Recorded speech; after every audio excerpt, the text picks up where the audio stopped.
Saludamos a esta hora en Quito, Ecuador, al doctor Salim Saidán. Él fue agente del Estado ante la Corte Interamericana de Derechos Humanos. Actualmente es catedrático universitario, experto en Derechos Humanos, Derecho Penal Internacional y Derecho Constitucional. Doctor Saidán, buenas tardes. Gracias por estar en el informativo de NTN 24 para toda nuestra teleaudiencia en las Américas.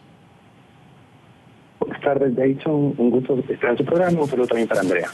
Escuchábamos al presidente Juan Manuel Santos ayer decir que van a acudir ante 5 instancias internacionales para denunciar estos abusos en la frontera, entre ellas la Corte Penal Internacional, la Corte Interamericana de Derechos Humanos, la ACNUR, que recoge el tema de los refugiados por parte de Naciones Unidas. ¿Cuáles son los pasos que tendría que dar Colombia para entablar una demanda internacional? ¿Y a quién debería demandar una vez se conoce que se trata de una orden dada por el presidente Nicolás Maduro sobre el cierre de fronteras y deportaciones masivas de colombianos?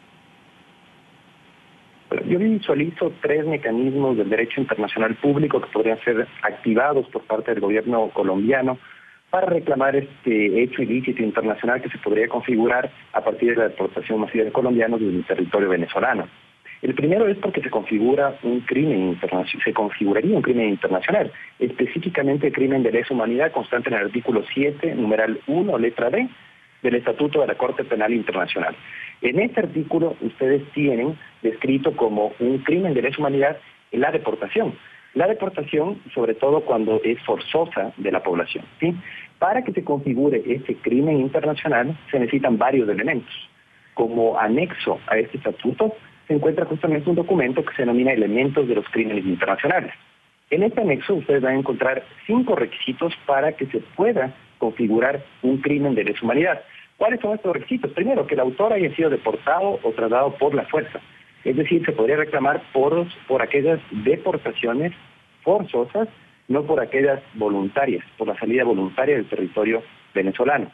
Sin motivos autorizados por el derecho internacional, en primer lugar, que esas personas hayan estado presentes legítimamente en la zona en la que fueron deportadas o trasladadas, que el autor haya sido consciente de las circunstancias de hecho que determinaban la legitimidad de dicha presencia, que la conducta se haya cometido por parte de un ataque generalizado y sistemático, y finalmente que el autor, en este caso las autoridades del gobierno venezolano, hayan tenido pleno conocimiento de que la conducta era parte de este ataque generalizado.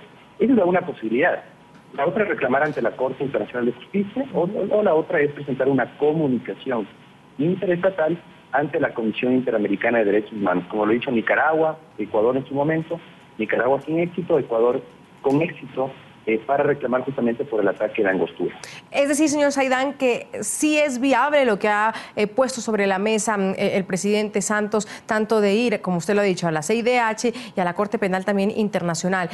Seamos un poco más claros. Entiendo que en la Corte Penal Internacional pueden demandar solamente a individuos o también a estados, y en la CIDH también solo a estados. Es decir, la figura es demandar al Estado venezolano o al presidente Maduro. Hay que hacer una distinción ahí entre los 3 mecanismos que mencioné. En la Corte Internacional de Justicia se discute la responsabilidad estatal. En la Comisión Interamericana y luego en la Corte Interamericana de Derechos Humanos, igualmente la responsabilidad estatal. En la Corte Penal Internacional se habla de responsabilidad penal individual. Es decir, en la persona del presidente de Venezuela, Nicolás Maduro, podría configurarse la responsabilidad individual. Esa es la diferencia entre los 3 mecanismos que yo menciono. Mientras en la Comisión Interamericana de Derechos Humanos se podría llegar a investigar este caso a través de una visita in loco, como se denomina, con el traslado de personal de la Comisión Interamericana para que constate la real situación en la zona fronteriza colombiana con Venezuela, se podría llegar a determinar la responsabilidad del Estado venezolano.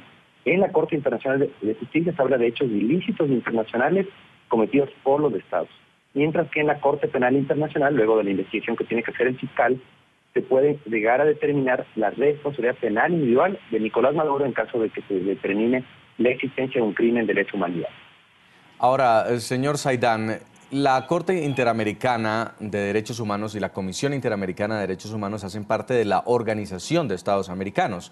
El pasado lunes, la Organización de Estados Americanos decide no convocar a una reunión de cancilleres para tratar este tema de la crisis fronteriza. ¿Qué pasa si de la Corte o de la Comisión sale algún pronunciamiento en favor de Colombia? ¿Va a ser acatado? ¿Puede ser tenido en cuenta? ¿Es vinculante para Venezuela? Bueno, lo que se ha tratado de una intervención política a través de una reunión de cancilleres del continente, a través de la Organización de Estados Americanos, pero de ninguna manera se podría excluir la posibilidad de que se investigue en un organismo técnico y autónomo como es la Comisión Interamericana de Derechos Humanos. Es un órgano principal de la Organización de Estados Americanos que funciona de manera autónoma. Es decir, otra instancia como la Asamblea General, en este caso la Comisión, el Consejo Permanente de la Organización de Estados Americanos, no tienen por qué incidir en el funcionamiento de la Comisión Interamericana de Derechos Humanos que se maneja autónomamente. Es decir, en este caso se ha descartado esta intervención política, convocando esta reunión de cancilleres, se ha ofrecido una ayuda humanitaria y la presencia del mismo secretario general de la OEA, pero eso no excluye que por separado se pueda realizar una investigación in loco, insisto, en el lugar de los hechos de la zona fronteriza por parte de la Comisión Interamericana de Derechos Humanos. Inclusive se podría llegar a determinar la necesidad de solicitar medidas provisionales desde la Comisión Interamericana a la Corte Interamericana, para que sea la Corte Interamericana la que dé protección urgente a estas personas para evitar estas deportaciones. Es una situación emergente que podría inclusive configurar una situación urgente y grave que amerite la concesión de medidas provisionales. Finalizamos con esto, señor Zaidan.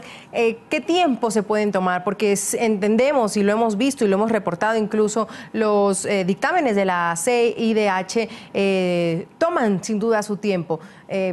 ¿Podemos estar hablando de años para una definición?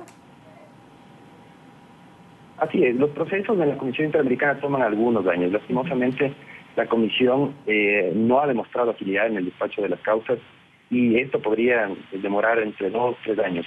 Miren ustedes, por ejemplo, lo que demoró el caso de Nicaragua versus Costa Rica, el caso de Ecuador versus Colombia, demoró algunos años demoró la Comisión Interamericana algunos años en pronunciarse. De tal manera que me parece que lo más procedente en este tipo de casos es recurrir a la figura de las medidas provisionales, solicitar que la Comisión transmita a la Corte Interamericana una solicitud de medidas provisionales. Es un caso grave, urgente, que puede producir daños irreparables en las personas que van a ser deportadas. Ya se habla de alrededor de 1.100 personas que han sido deportadas y 10.000 aproximadamente están abandonando el país aparentemente, voluntariamente, entre comillas, el territorio venezolano, pero por presión de algunas autoridades venezolanas que están obrando irresponsablemente en este tipo de casos que, insisto, podrían configurar graves violaciones de los derechos humanos y el derecho penal internacional. Pues muchas gracias por estas explicaciones, estas consideraciones, señor Salim Zaidan.